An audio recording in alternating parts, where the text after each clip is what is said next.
On the surface, you'd think schools in England, the US, and Ireland would be pretty similar. I mean, they all teach in English, right? But as we're about to see, the actual journey a student takes is built on some radically different ideas about what education should even be. So let's break these three systems down. Seriously? Just take a second and imagine that everything you know about school, the subjects you took, the big exams at the end, even what the term public school means, was just completely different. Well, for students in England, the US, and Ireland, that's not a thought experiment. It's just reality. So, here's our game plan. We're going to look at these three distinct systems, figure out who's really calling the shots, and then follow a student's journey right up the education ladder. We'll also entangle some super confusing terms, see how they all race to get into university, and finally, try to figure out what it all means. All right, let's dive right in with the big picture. We've got three countries, one shared language, but their blueprints for education, you'll see they couldn't be more distinct.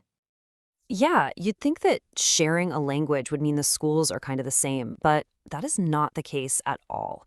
Each of these countries has really carved out its own unique educational path, and it's all shaped by their own history and their own philosophy. And that brings us to maybe the most fundamental difference between them all. It's a simple question, really. Who's actually in charge of what gets taught in the classroom? Okay, so this is where you see this huge philosophical split. Think of it like a cookbook. In England and Ireland, the central government writes one single national recipe book, a curriculum that pretty much all state-funded schools have to follow. But the USA, there is no national cookbook. Education is left up to 50 different states, and often even to thousands of local school districts inside those states. It's like having 50 different kitchens, each with its own set of recipes.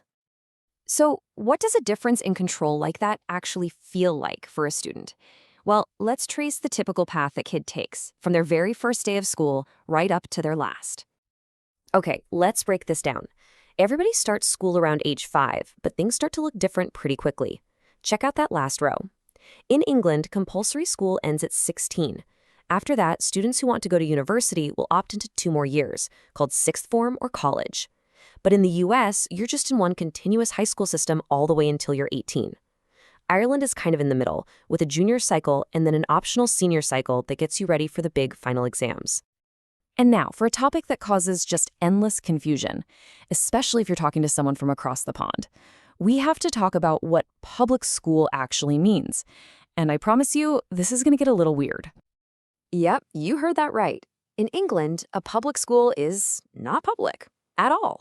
It's actually one of the most private, elite, and eye-wateringly expensive types of independent schools you can possibly attend. The name's a strange historical quirk that trips everybody up. So just remember, when you hear public school in England, think the exact opposite of what the words say. And this just lays it out perfectly. In the US and Ireland, the logic is super simple. Public schools are funded by the government and they're free. Private schools are the ones you pay for. Easy. But in England, you gotta flip it. The free government-funded schools are called state schools, and that term public school is saved for that very exclusive, very expensive, fee-paying category. Okay, so our students have navigated the school system, they've figured out what public means, and now it's time for the final high-stakes race, getting into university. And whoa, this table shows another deep, deep philosophical divide. So in England, students spend their last 2 years specializing, taking these super focused exams called A-levels in just 3 or 4 subjects. Compare that to the US, where the big exams, the SAT or ACT, aren't tied to specific subjects at all. They're just general aptitude tests. And then you have Ireland, where the Leaving Certificate is a very broad exam that tests you on a whole range of subjects. It's specialization versus generalization, and it's a huge difference. And here's the thing about the US. That exam is just one piece of the puzzle. Getting into a university is more of a portfolio approach. They look at your SAT or ACT scores, sure, but they also care a lot about your grade point average, your GPA, which shows how you did over 4 years of high school. It is a world away from systems where your entire future can hinge on one set of final exam results. So, we've looked at control, we've looked at the student journey, we've looked at exams. What do all these differences really tell us? Let's zoom out and connect the dots.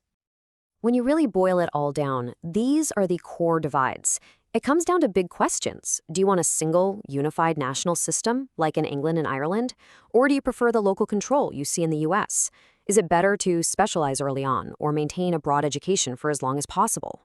And should a university look at a deep dive into a few subjects or a test of general smarts? Each country has made a very different choice.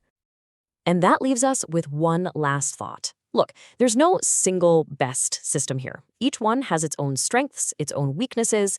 So the real question I have for you is this. If you could be the architect, if you could design the perfect school system, what pieces would you borrow from each of these?